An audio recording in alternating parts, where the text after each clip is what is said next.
Hello నేను సుమతి. మీరు lunch box వార్తలు వింటున్నారు. దేశంలో నిరుద్యోగం తగ్గిందా?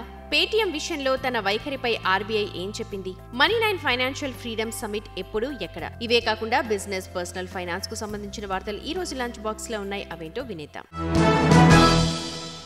దేశంలోని పట్టణ ప్రాంతాల్లో నిరుద్యోగిత రేటు తగ్గింది. అక్టోబర్-డిసెంబర్ 2022, అక్టోబర్-డిసెంబర్ 2023 మధ్య 15 ఏళ్ల కంటే ఎక్కువ వయసు ఉన్న వారిలో నిరుద్యోగిత రేటు 7.2% నుంచి 6.5%కి తగ్గింది. ఈ కాలంలో పట్టణ ప్రాంతాల్లో లేబర్ ఫోర్స్ భాగస్వామ్యం కూడా పెరిగింది. జాతీయ నమూనా సర్వే కార్యాలయం NSSO అక్టోబర్-డిసెంబర్ 2023 త్రైమాసికానికి సంబంధించిన periodic labour force survey bulletin విడుదల చేసింది.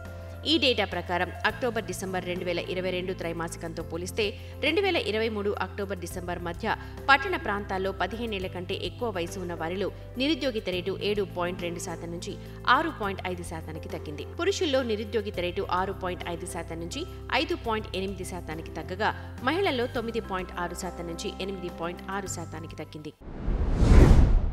పేటీఎం పేమెంట్స్ బ్యాంక్ పై తీసుకున్న చర్యలను సమీక్షించబోమని reserve bank of India governor Shaktikanta Das స్పష్టం చేశారు. ఫిన్టెక్ రంగానికి సంబంధించి తాము ఎల్లప్పుడూ సహకార వైఖరిని అవలంబిస్తున్నామని ఆర్బీఐ గవర్నర్ అన్నారు.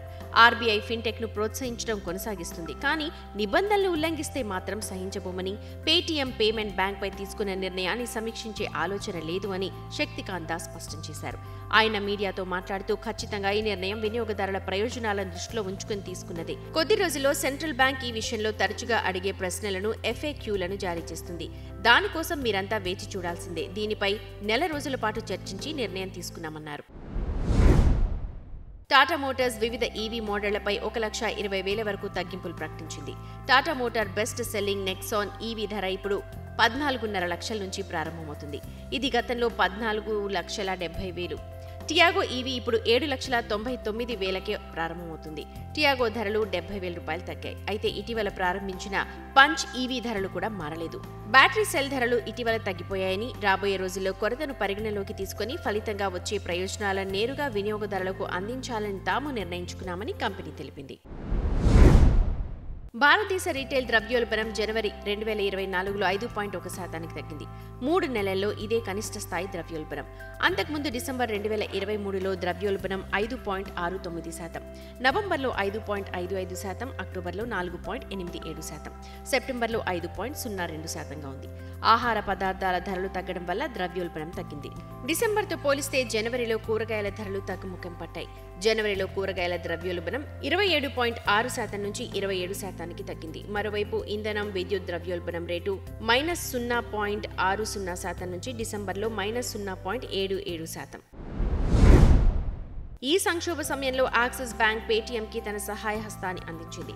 పేటీఎం పేమెంట్ బ్యాంకు ఆర్బీఐ అనుమతి లభిస్తే ఆ బ్యాంక్తో కలిసి పనిచేసేందుకు సిద్ధంగా ఉన్నట్టు యాక్సిస్ బ్యాంక్ MD, CEO అమితాబ్ చౌదరి తెలిపారు. ఇంతకుముందు HDFC బ్యాంకు చెందిన పరాగ్ రావు కూడా పేటీఎంతో చర్చలను ధృవీకరించారు. పేటీఎం విషయంలో బ్యాంకులు ఓ కన్నేసి ఉంచుతున్నాయన్నారు. ఈ విషయంలో జరుగుతున్న పరిణామాలపై పూర్తి దృష్టి సారిస్తూ ఉన్నాం. అంతకుముందు సోమవారం RBI governor Shaktikanta Das central bank తన నిర్ణయాన్ని సమీక్షించదని స్పష్టం చేశారు.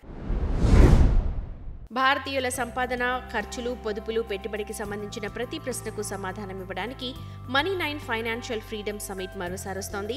ఆర్థిక స్వేచ్ఛ సదస్సు 2వ ఎపిసోడ్ ఫిబ్రవరి 14, 2024న భారతదేశ ఆర్థిక రాజధాని ముంబైలో జరుగుతుంది. ఈ సమిట్లో భారతీయుల బీమా, బ్యాంకింగ్, పెట్టుబడి, సంపాదన, ఖర్చులు, పొదుపుకు సంబంధించిన ప్రతి ప్రశ్నకు ఒకే వేదికపై సమాధానాలు ఇస్తారు. అసోం ప్రభుత్వం 2024-25 ఆర్థిక సంవత్సరానికి 2.9 లక్షల కోట్ల బడ్జెట్ను సమర్పించింది. బడ్జెట్ 774.47 కోట్ల లోటును అంచనా వేసింది. అందులో కొత్త పన్నులను ఏవీ ప్రతిపాదించలేదు. అసోం ఆర్థిక మంత్రి అజంతా వచ్చే ఆర్థిక సంవత్సరంలో అస్సాం జీడీపీ 6.49 లక్షల కోట్లకు చేరుకుంటుందని, 2023-24లో అది 5.7 లక్షల కోట్లుగా ఉంటుందని చెప్పారు. ఇవి ఈ రోజు లంచ్ బాక్స్ కబర్లు. మరిన్ని బిజినెస్, ఫైనాన్స్ వార్తలతో రేపటి లంచ్ బాక్స్ కబర్లతో కలుద్దాం. అంతవరకు రేడియో మనీ9 వింటూనే ఉండండి. మరిన్ని పర్సనల్ ఫైనాన్స్ వార్తలు, విశేషాల కోసం మనీ9 యాప్ని ఇప్పుడే డౌన్లోడ్ చేసుకోండి. Thank you.